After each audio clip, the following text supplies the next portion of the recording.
Hello అందరికి. నేను అసెంచర్‌లో join అయినానని చెప్పాను గదా! సో, నాకైతే ఓరియంటేషన్ డే రోజు చాలా బ్యాంక్స్ అయితే అక్కడ వచ్చిన్నాయన్నమాట కింద. సో, నేనైతే యాక్చువల్‌గా నాది సేవింగ్స్ అకౌంట్ కాబట్టి నేను దాన్ని సాలరీడ్ అకౌంట్ అయినా కన్వర్ట్ చేయొచ్చు. Or else new bank account అయినా తీసుకోవచ్చు వేరే ఈ దాంట్లో.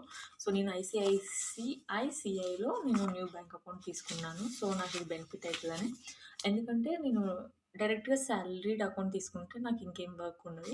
సో, వాళ్ళు వెంటనే నాకు cheque book and debit card ఇచ్చేసారు. దెన్ ఆఫ్టర్ 2 డేస్ తర్వాత వాళ్ళొచ్చి ఒక సార్ వచ్చి నన్ను Aadhaar card, PAN card and నా లైవ్ ఫోటో తీసుకున్నాడు. The process is completed. Then after 24 hours తర్వాత నా డెబిట్ కార్డ్ పిన్ జనరేట్ చేసుకోమని ఒక మెసేజ్ అయితే వచ్చింది. సో, ఇదన్నమాట. సో, ఇంత ఈజీగా బ్యాంక్ అకౌంట్ తీసుకుంటారని నాకు తెలియదు. సో, అన్ని బ్యాంకులు ఇలానే ఉంటాయి. సో, నా ఫస్ట్ టైమ్ అకౌంట్ తీసుకున్నప్పుడైతే నేను 2, 3 డేస్ తిరిగానన్నమాట బ్యాంక్ చుట్టూ. సో, ఇదన్నమాట నా బ్యాంక్ అకౌంట్ వచ్చాక జాబ్ వస్తే ఇంత వాల్యూ వస్తదని నాకిప్పుడు అర్థమైంది. వాళ్ళే వచ్చి మన దగ్గర తీసుకొని వెళ్లారు కదా! ప్రాసెస్ అంతా.